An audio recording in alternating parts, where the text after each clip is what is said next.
Okay, so we pre-calc kids are in section 4.2 of the packet.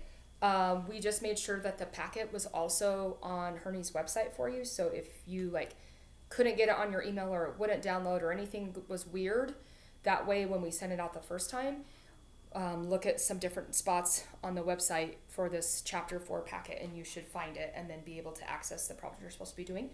So we already did 4.1. And 4.2 is really kind of one night's homework, but it's such two entirely different concepts that we're going to do 2 videos. So make sure you watch both videos before you do the homework so you know what you're doing on the homework. But they are review things, so things we have done in the past that we've tested on in the fall. It's just going back and remembering all of this special stuff about functions so that we can start into our calculus part of the year.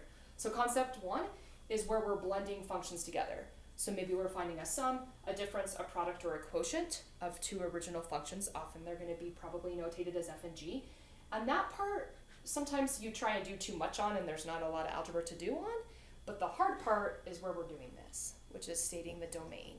So the domain piece is probably the hardest part of this whole chapter that you guys struggled on some in the fall. So this gives you an extra opportunity to try it again, right? And learn. So remember that, or at least the way I talk about the domain when we are blending these functions together is it will be the intersection of the original 2 domains. So if you're thinking about those original 2 functions and you write out their domains to start with, you're blending them together. So the intersection means you're taking the smallest amount. So you have to blend the 2 domains together and take the smallest of the domain, exclude all this stuff, right? So you're taking the smallest thing.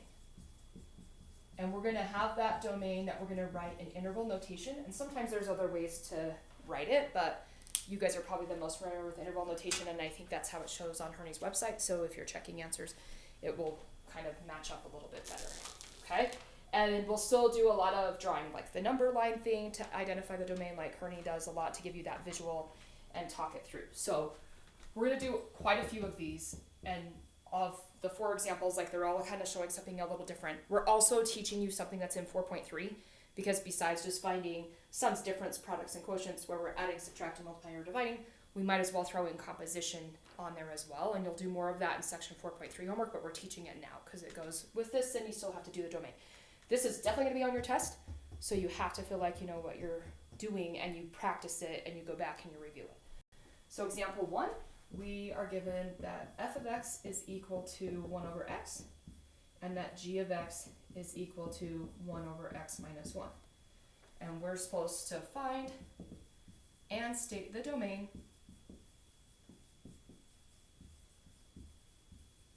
and this is a four-parter of f plus g, where we're finding a sum of f squashed right next to g, which probably means we're finding a product, right? F times g.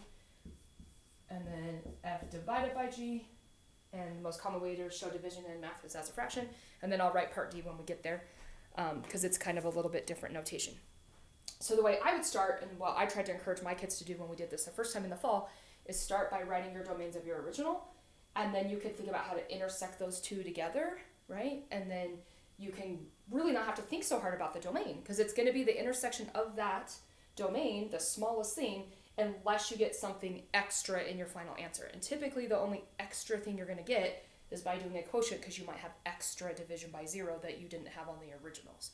And so then you would have to add that in as part of the things that you exclude from your domain.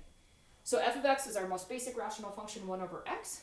And if we think back to domain, which Hernie and I talked about in section 4.1, we don't have logs going on, so we don't need to worry about that part for domain. We do have something in a denominator, but neither one of our functions even have radicals. So we don't have to worry about thinking about how to keep that rational, or that radical part, that radicand, greater than or equal to 0. So if we have stuff in the denominator, we know we don't want it to equal 0. So our denominator is x, we do not want x to equal 0, right? So that's one way to write that. The domain would be all real numbers but 0 for f. For g, we don't want our denominator to equal 0. And if we solved for x, wouldn't we add the 1 over? So we do not want x to equal 1. So on letter G, we want all real numbers, but x cannot equal 1. So if I want to intersect those 2 together, let's make one number line that's demonstrating the smallest domain and intersect that together. So all real numbers but 0. Okay, so if here's 0, I can't include 0, and then I would have everything this direction and everything this direction. But then I go to my function g, and it's all real numbers but 1. Well, so this would still be all the negative numbers. I can't have the 0 because of my rule for f, and now I can't have 1 for my rule for g, but everything else beyond on either side of 1. So wouldn't that intersection domain be all real numbers but 0 and 1? And we'll just have to make sure we do interval notation with that, and we do open parentheses since we're not including those two values, right? So it's going to be that unless something extra happens at the very end of our sum, difference, product, or quotient, and usually it's, if it's going to be extra stuff, it's going to happen on a quotient. So let's go ahead and add the two together. So we have 1 over x, and we need to add with 1 over x minus 1. Now, unfortunately, this is not going to cut it, people. You need to get an LCD. I mean, that's part of what we're practicing too with functions, so we can get this to be one rational function with a lowest common denominator. So wouldn't our lowest common denominator have to account for both of these factors? This is our monomial factor x. It has nothing to do with this x. This is a married couple x minus 1 binomial. So wouldn't our LCD be x times the quantity x minus 1? So the first fraction's missing the x minus 1. And of course, whatever I do to produce my LCD, I got to do the same thing to the numerator to keep it an equivalent fraction. And this guy's missing the x. So I would get, well, 1 times x minus 1 would just stay x minus 1 without the parentheses over our LCD. I'd probably put it with the x part first and then the binomial like I listed it up here. This looks a little cleaner. Plus 1 times x would just stay x over the x times x minus 1. And we actually really like denominators in factored form, right? We talked about like leaving them in factored form for denominators, so just leave it there. And the whole reason we get an LCD is so we can string the numerators together. So really all of this stuff is over our LCD x times x minus 1, so wouldn't these like terms be able to combine? And we would get 2x, there's no constant to combine with that, negative 1, 2x minus 1 over our LCD x times x minus 1. So here would be my sum answer, or f plus g. And they might write f of x plus g of x. Sometimes they drop the x's. So kind of just be used to that depending. Well, I do have a rational function. I don't have logs going on to worry about domain. I don't have radicals going on to worry about domain. But I do have things in the denominator. And this is another clue about leaving it in factored form. Oh, I can't equal 0 and I can't equal positive 1. But we already know that from up here. So see, we didn't produce anything extra. It's just what we had listed up here. So instead of leaving it in a number line format, we're just going to write it out. So this domain, in interval notation, would be from negative infinity up to 0, but not including 0, unioned with 0 up to 1, not including 1. Ooh, this is a long one, right? You got to do another u and string it together, unioned with 1 up to positive infinity. So I'm at the very bottom of our awesome whiteboard, but that would be our domain. Okay? So we just needed to make sure that we had all those pieces accounted for. In my class, make sure you guys are saying x equals on this, Oh, yes. or else I will dock you a point. So with range, Herney likes that y equals, and with domain, he likes that x equals.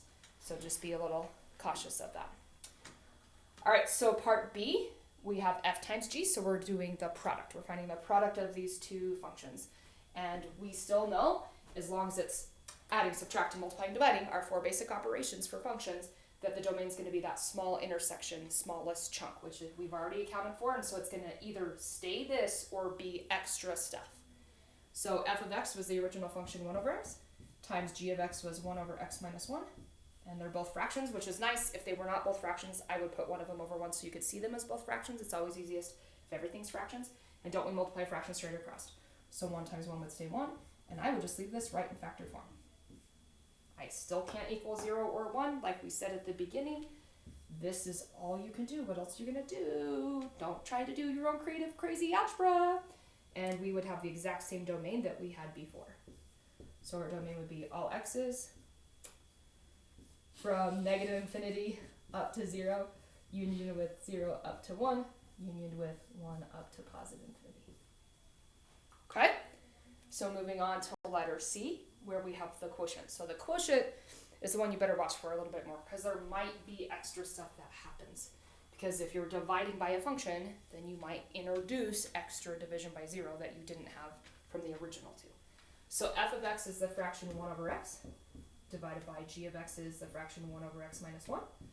Oh, again, if these were not both fractions, make them both fractions, because then you can think, oh, how do I divide fractions? Oh, Mr. Herney, how do we divide fractions? A little bit of copy, a little bit of dot, a little bit of flip. A little copy dot flip, right? So now we have 1 over x multiplied by a reciprocal, x minus 1 over 1. And now we can multiply straight across. Well, both of these are just multiplying by 1, so it would stay x minus 1 over x. So this is where some people get confused. Because some people now just analyze this answer and they're like, oh yeah, it's everything but 0. It can't become bigger than what it was, you guys. It has to be the intersection of these. We still got to exclude the 1, because way back up here in the work, we would have had division by 0 if x were 1. So it can't become a bigger domain than what you said originally from the original 2's intersection. So that's all we need to do to simplify and find our quotient, and then we're going to list out our domain. So our domain is still all x's such that negative infinity up to 0, open parenthesis, union with 0 up to 1 to exclude those two values but hit every number in between, and then union with 1 to positive infinity. Okay?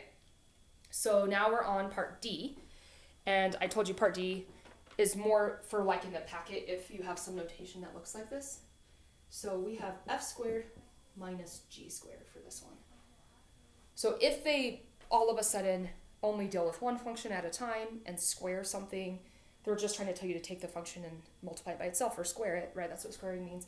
Or they might even have you do some stuff with exponents and then a addition problem or a subtraction problem and find a sum or difference of something with some exponents going on. So we are going to have our original f, 1 over x, the whole thing squared, minus our original g, 1 over x minus 1, the whole thing squared. Exponents happen before subtraction, so we're going to have to square first, and then we'll go ahead and talk about the domain at the end. So we just square a fraction by squaring the top and the bottom, so this would turn into 1 over x squared, minus, same thing, we're going to square the top, which is 1. When you square the bottom, if we want the bottom really in factored form, I would leave it as x minus 1, the whole quantity squared. You don't really have to like write it out twice and FOIL it, just leave it in that factored form. But that's not going to cut it, and the reason that's not going to cut it is because we have subtraction of fractions and we know how to subtract fractions. You need to get a LCD. So we're going to have to get our LCD here. So what in our LCD have to be the x squared to account for that one term monomial times the whole quantity x minus 1 squared. So this one's missing the x minus 1 squared. And this one's missing the x squared. So up top, 1 times x minus 1 squared will just stay x minus 1 squared. Minus, we're lucky because this is only one term.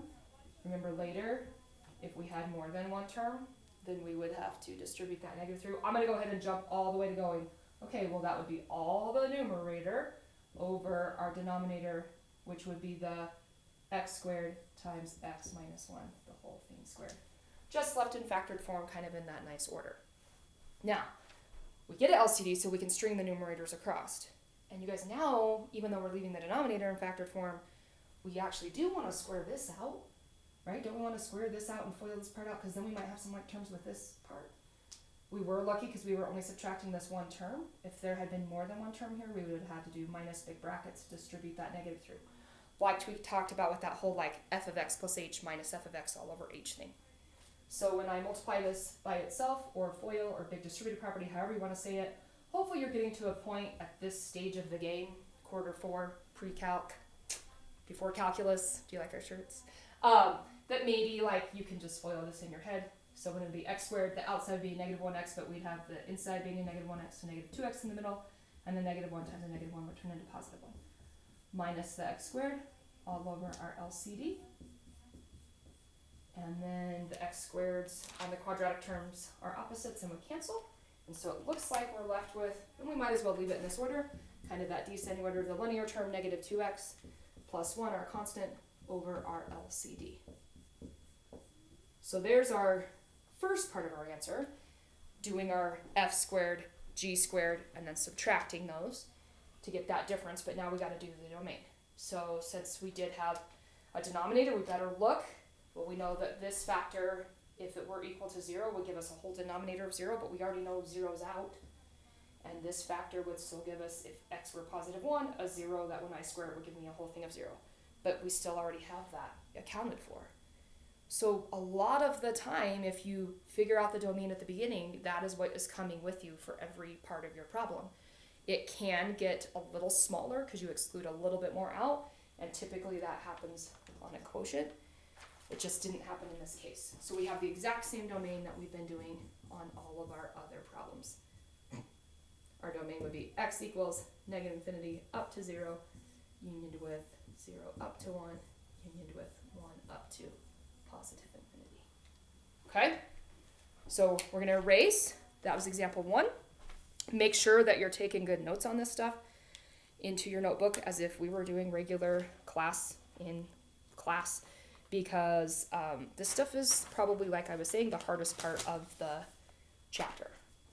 I'm thinking. What do you think, Mr. Herney? Yep, definitely.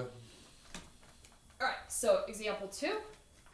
This one, instead of having A, B, C, and D, I think only has A, B, and C.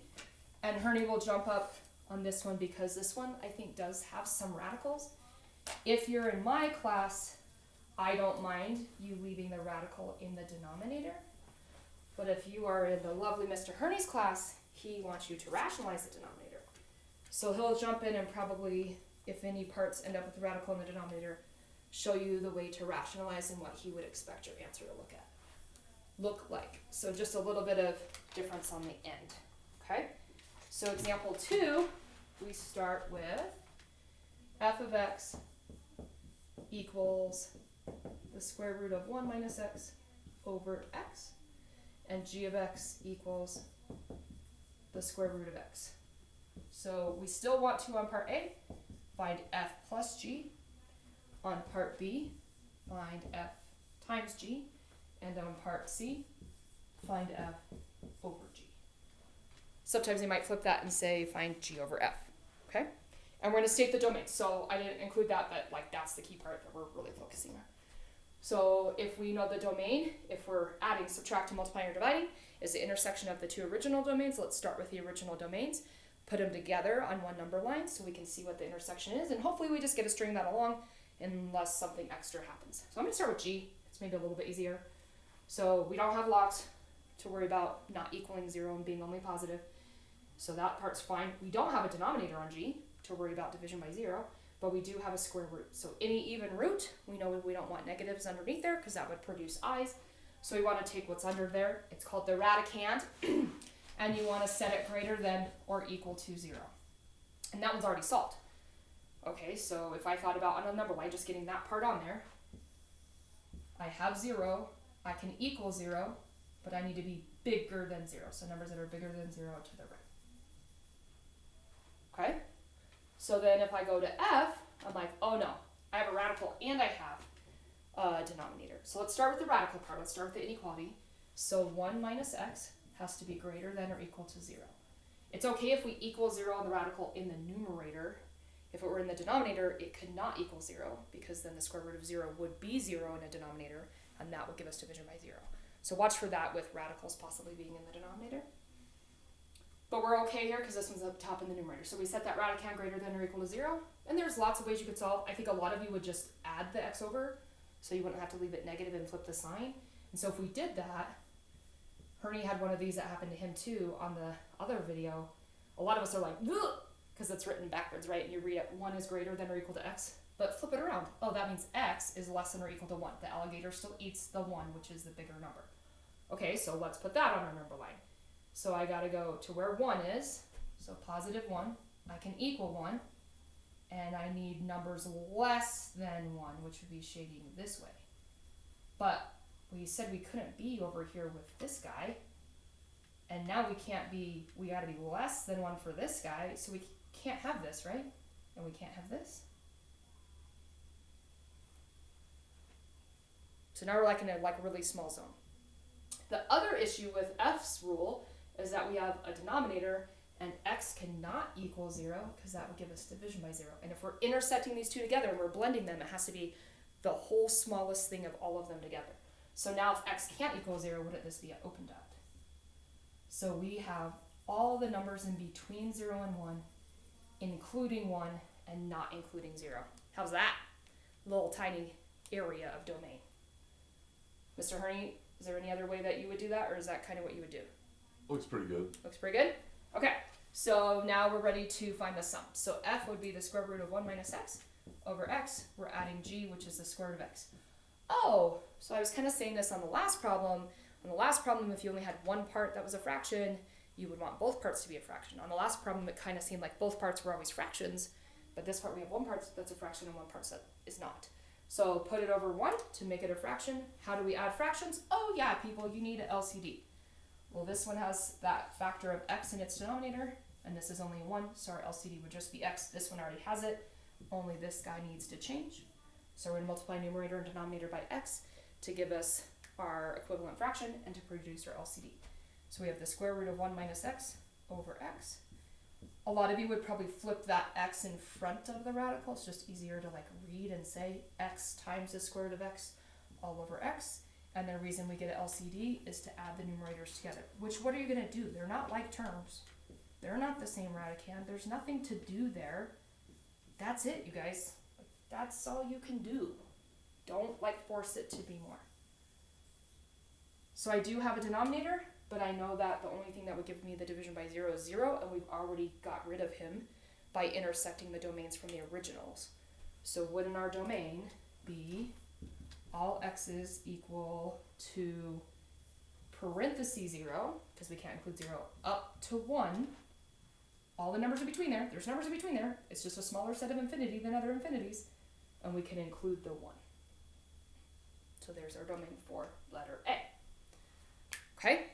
And I know it's hard to like not have you guys here to say, do you have any questions? But if you have questions, rewatch the video. That's all I got for you. Here we go, multiply, part B. So we need f times g, so the square root of 1 minus x over x times g, the square root of x.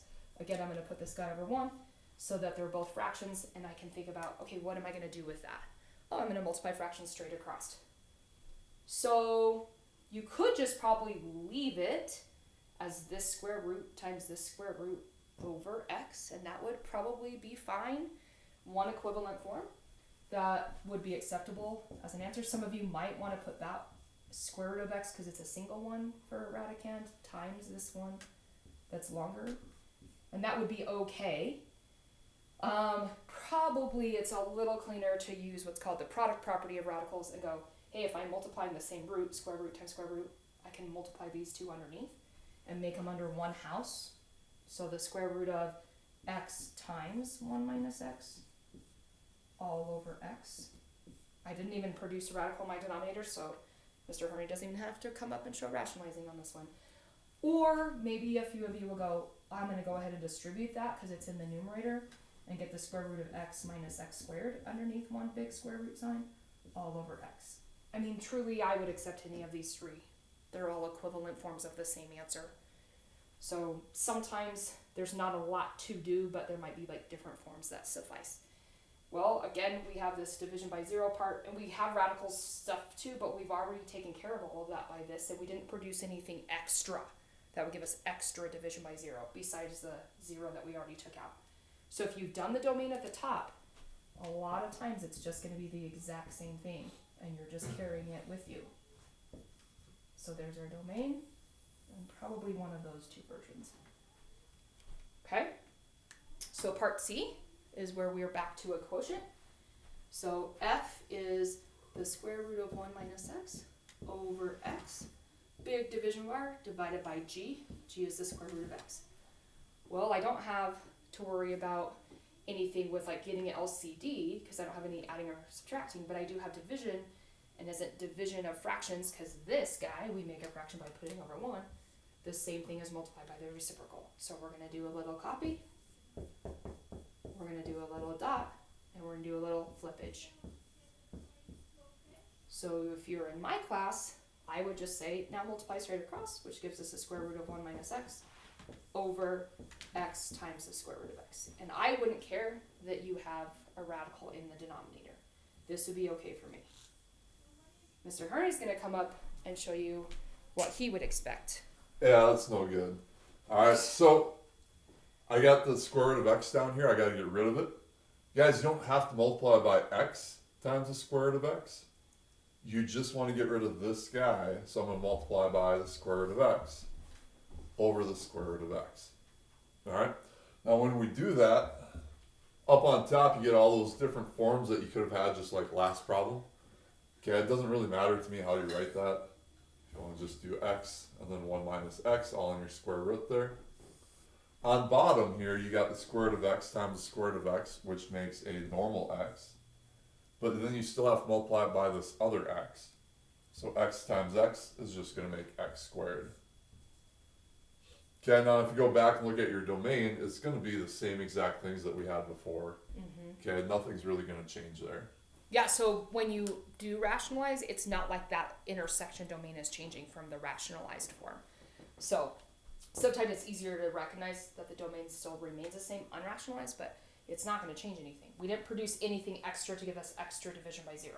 And we already accounted for our radicals to make sure that they were positive by doing all of this and blending them into one number line.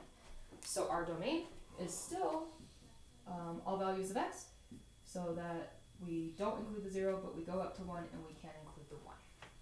Okay, so that was example 2 that had parts A, B, and C. So we're getting there, guys, believe it or not. We're on example 3, so this is where we're going to blend in the composition part. So we're going to talk about what happens with domain on composition. And really this is more for your homework in section 4.3, but it's still like so fits into this concept and you still got to do domain that we might as well just teach it now. And you've seen it before, so this is not the first time you've done it. It's just like a little bit more of a reminder of how it goes. So example 3, I'm going to kind of teach it as we go, says we are given that f of x equals x minus 5 over x plus 2. And g of x equals 3 divided by x. And we're supposed to find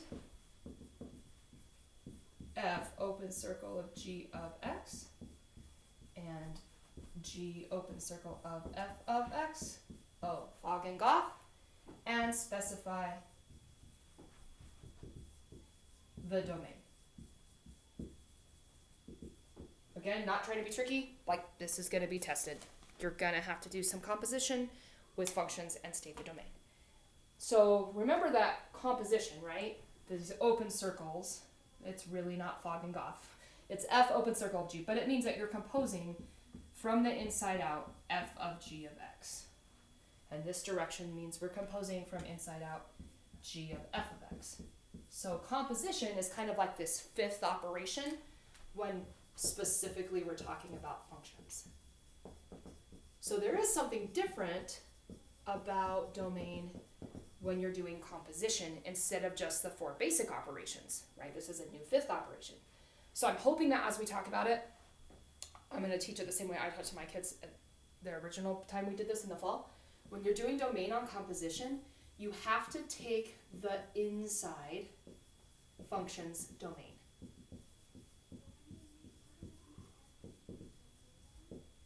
Just like how we talk about, you work from inside out.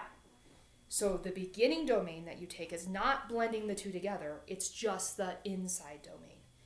Then when you find your composition, whichever direction you're going, you analyze your final answer. If your final answer at the end needs extra, because you would have some division by 0, or you produce a radical all of a sudden that you have to make sure stays greater than or equal to 0, then you would add the extra at the end along with the inside domain. But it can't get bigger than this. It has to start with this. So we still want to start by stating the domain of our originals. So whichever one becomes our inside, we can go, that's what we start with, right? So I'm going to start with g. G is a rational function 3 over x. So it's very much like the graph of 1 over x. It's just steeper, vertically stretched by a factor of 3. So we can't have division by 0. We don't have logs. We don't have radicals. We have a rational function, though. So we have a variable in the denominator. So we cannot include 0. So this guy would be negative infinity up to 0, unioned with 0 up to positive infinity. Right? This is another rational function. This is a little different than just this type, where it's so much like the parent function, because we still have something that would give us division by 0, but it's not 0. Wouldn't it be negative 2? if you take that denominator and you set it so it's not equal to 0 and you solve for x, x cannot equal -2. So this guy would be all real numbers but that number. We would have a vertical asymptote at -2. It's not going to factor from the top to give us a open dot or a point discontinuity. It's going to be a vertical asymptote. And everything else would be fine. Okay?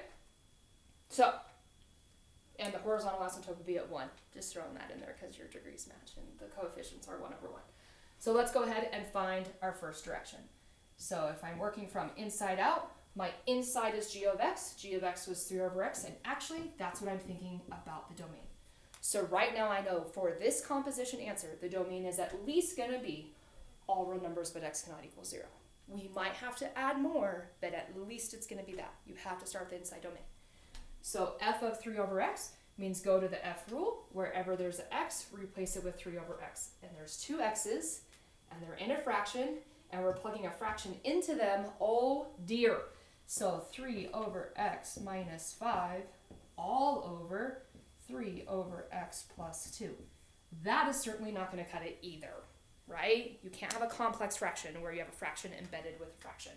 And we can't do copy dot flip right now because we don't have one fraction over one fraction. So we're going to have to get an LCD first, make our numerator become one fraction, get an LCD in the denominator, make our denominator become one fraction, and then do a little copy dot flip.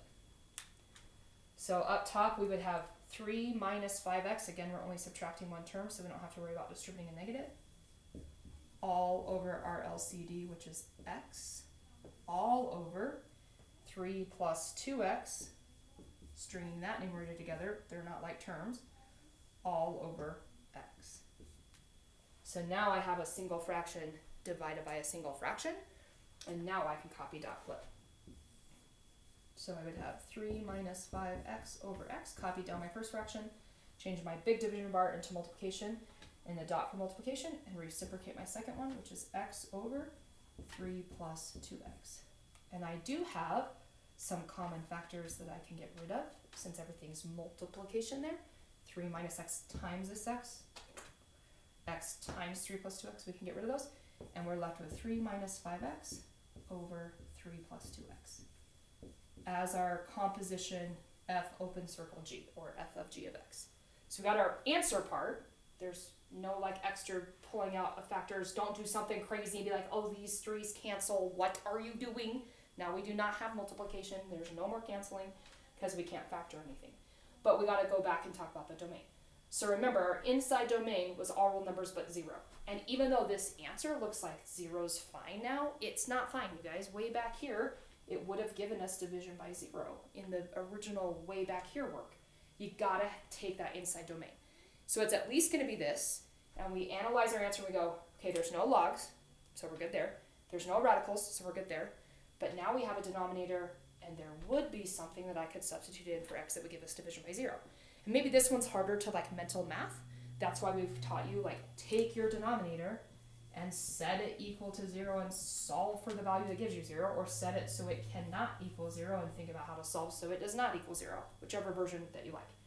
So if I subtract the 3 over, it would become -3, and I would divide by the 2. Oh, so x cannot equal -3/2. So now I have another spot I'm going to have to avoid because I produced an extra part that gave me extra division by 0.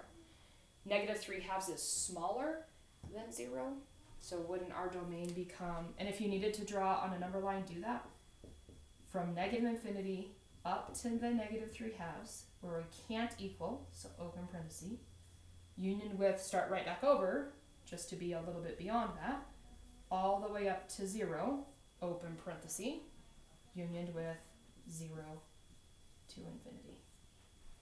Remember, infinities are always open parentheses. You guys know that.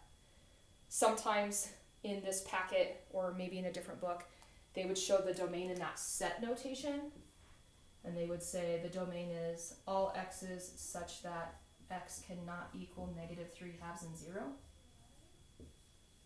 And that would mean all the real numbers except those two. That's the same thing as interval notation. But our book really emphasizes interval notation, so even though we're in our packet, we're probably going to stick with this. Our calculus book also does way more on interval notation. So now we just got to go the other way. So we're doing g of f of x. So we work on composition from the inside out. So g of f of x was the rational function, x minus 5 over x plus 2. And we actually have to take this guy's domain. So right now, we know in our mind, our domain is all real numbers but the negative 2. So it's at least going to be that. There might get extra stuff we exclude out, like we had to on this problem, because of extra division by 0. But at least it's going to be that. So composition, you don't blend the two together, you take the inside domain. So everywhere on my g function where I see an x, I'm replacing it with this whole ugly, great, big, nasty fraction. Okay, so g, 3 over x. Cool, there's only one x. So 3 over this fraction, x minus 5 over x plus 2. And again, it's going to be a lot easier if I think everything is fractions. Well, I can make 3 a whole number fraction, put it over 1. 3 over 1 over x minus 5 over x plus 2. So now I can do a little copy and dot and flip. Which once I copy dot flip, I really can't do much except just multiply straight across. And 3 is a monomial, so you can write it as 3 times the binomial x plus 3, or x plus 2, pardon me, over x minus 5. Or if you went ahead and thought, well, it's a numerator, so I'm going to distribute 3x plus 6 over x minus 5. Either version's fine. And we knew we could have no negative 2 from the inside domain, all real numbers but negative 2. But now I look and analyze my answer. In either form, it doesn't matter. I have this x minus 5 in the denominator, and that one you probably can do mentally and go, oh, well, x can't equal positive 5 then. Positive 5 minus 5 would give us division by 0, so now I also need to exclude positive 5. Negative 2 is smaller than positive 5. Make a number line if you need to, but you want to shade everything to the left of negative 2, leave an open circle at negative 2, everything in between negative 2 up to 5, leave an open circle at 5, everything beyond 5.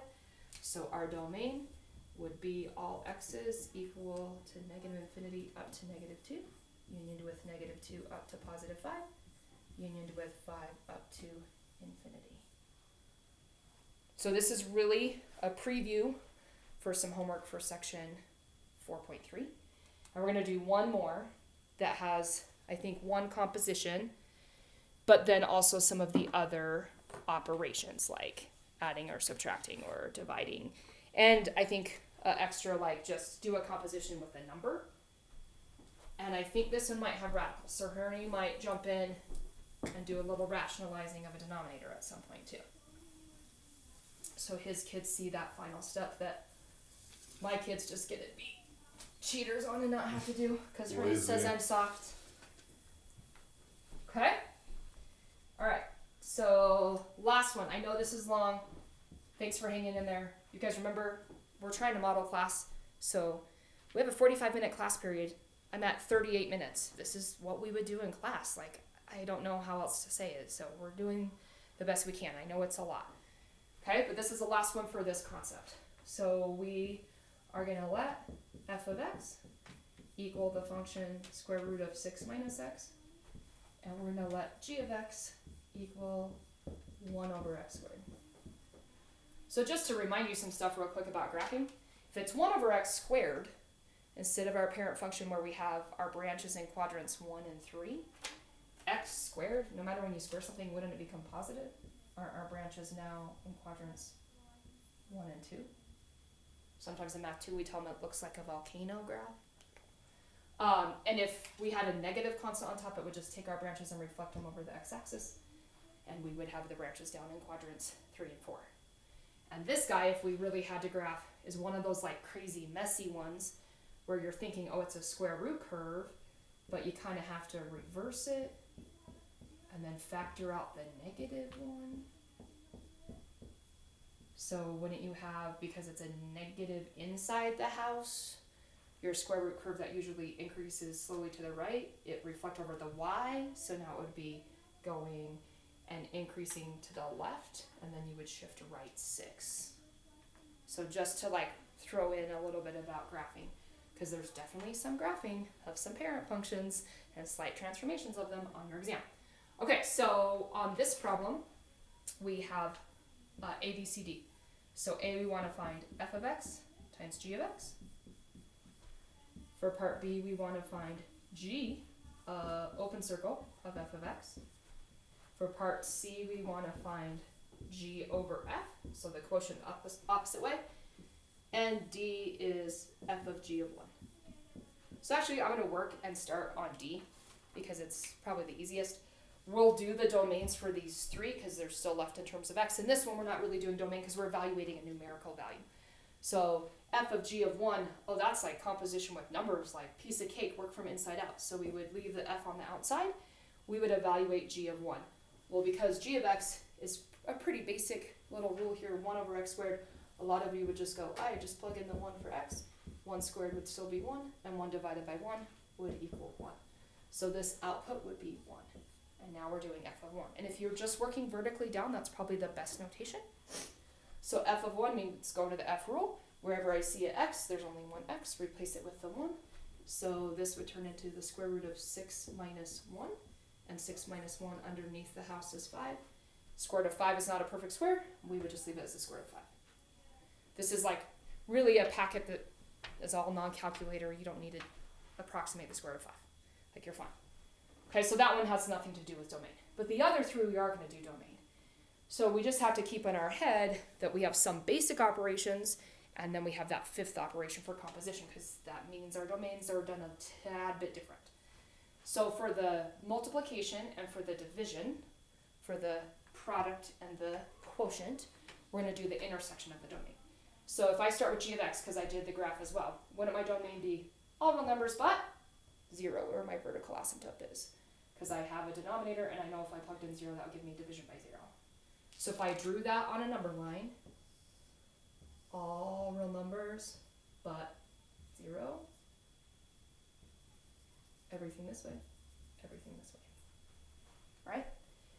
My F rule, my F rule has a square root, so I want to take what's underneath my square root sign, called the radicand, and say that it needs to be greater than or equal to 0.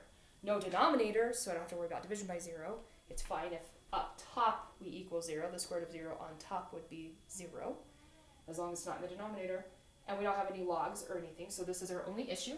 So again, if I add the x over and then reverse it, x has to be less than or equal to 6.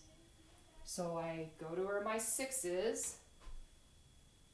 I could equal 6, and I want everything less than, which is this direction, but I've already excluded the 0 from before. But you guys, I'm going to erase this because I can't go beyond 6 now. So even though this one was all real numbers but 0, if I'm intersecting them for these two guys, wouldn't it be negative infinity up to 0, leave the vertical asymptote at 0 out, from 0 up to 6 include 6. So that's what we're thinking about for A and C, and then composition we'll think inside out. So for A, f of x is the square root of 6 minus x, times g of x is the function 1 over x squared. Let's make them both fractions. Let's multiply straight across. Yes, we do have a denominator, but we know it can't equal 0, and this is one where it's a basic operation, one of the 4 basic ones. It's a multiplication problem, so this would be the intersection domain, and that's the domain that matches this.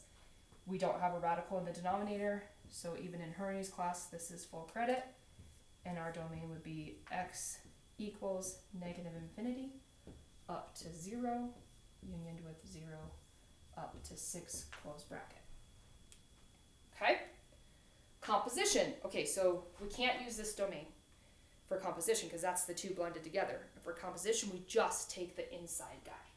So we better write this in regular composition function notation like we're used to. So isn't goth g of f of x. So our inside is f of x. So f of x was this domain. X has to be less than or equal to 6. So from negative infinity up to 6, 6 can have a bracket on it. So that's what at least it's going to be, unless anything extra happens. So f of x is our rule, the square root of 6 minus x. But we still have to do the outside of that composition, so we got to go to our rule for g, and wherever there's an x, we got to replace it with all of this. So it's 1 over the square root of 6 minus x, but the whole thing is squared. And some of you are going to get super excited, and you're going to be like, oh my gosh, like this is so exciting because we have a square root and we have a squared and they undo each other. And you're right. For like simplifying the composition answer, they do undo each other. But remember, your domain can't get bigger than what it started with. So the inside was x is less than or equal to 6, and then we got to analyze this answer. So we know we can have negative infinity up to 6, and we should be able to include 6. But you guys, if we include 6, wouldn't that make this division by 0? So we ended up getting one extra thing out of the inside domain that we got to add to our domain to make sure that we don't get division by 0. So it would be negative infinity up to 6, but now I just can't include the 6 because that would give me division by 0 from that denominator. So it's an open parenthesis on the 6. And again, we didn't have radicals at the end, so we didn't have to worry about rationalizing. So we're on C. X equals. We're on C. We, by the way, do interval notation instead of inequality notation, so we don't have to worry about the variable. I don't know what's wrong with this guy. Okay, C is the quotient, g of x over f of x. So g of x is 1 over x squared. So now we're back to a basic operation, and that means we're thinking about the intersection domain, which we have our number line already drawn for. Negative infinity up to 0, leaving a 0 out, and then 0 up to 6, close bracket. Unless, again, we get something extra that happens when we're doing a quotient, which could happen on a quotient more than probably any of the other operations. So I have one fraction. It's divided by a whole piece, but let's make the whole piece over 1 so we can see it as a fraction divided by a fraction. That's not a complex fraction that we had to get an LCD first on. We're just ready to copy dot flip that bad boy right now. 1 over x squared times the reciprocal, 1 over the square root of 6 minus x. So if I multiply straight across, 1 over x squared in front times the square root of 6 minus x. So I'm going to talk about the domain, and then I know Mr. Herney's going to want to jump in because this one does have a radical at the end. In my class, this would be fine. And if we're thinking about the quotient being the intersection or the smallest amount of domain, we're going, okay, is this fine? Well, I still can't equal 0, so that part's good. We've already taken care of like where we can equal the stuff with the radical from doing it at the beginning, so that part's good. However, we think we can equal 6, but if we equaled 6, 6 minus 6 would be 0, which under radical is okay if it's on top, but remember I said watch for it on the bottom? Because 6 minus 6 is 0, and the square root of 0 would be 0, and it's multiplied with whatever this would be, and that would give you division by 0. So this one had a little bit of extra besides the intersection. So the domain would be x could equal negative infinity up to 0, unioned with 0 up to 6 where we don't include the 6 because of right there. That's one reason I don't make my kids rationalize, because I think it's easier to tell here. But Herney likes it rationalized, so he's going to come up and show the rationalized version of that answer, but the domain would not change. All right, so we've got 1 over x squared times the square root of 6 minus x. Extend that fraction bar. I got to get the square root out of my denominator, so I'm going to multiply top and bottom by 6 minus x square rooted. Okay, so up on top then, I'm going to be left with the square root of 6 minus x. On bottom, I still have my x squared. Okay, but here if we have the square root of 6 minus x times the square root of 6 minus x, that just makes a normal 6 minus x. And our denominator you can just leave like that. And in that factored form, then maybe you can still tell, oh yeah, if I equaled 6, that would give me division by 0. So that's got to be that open parenthesis. Yeah, where if I was finding domain here, we have a square root, you set that greater than or equal to 0. We have our denominator, you set that not equal to 0.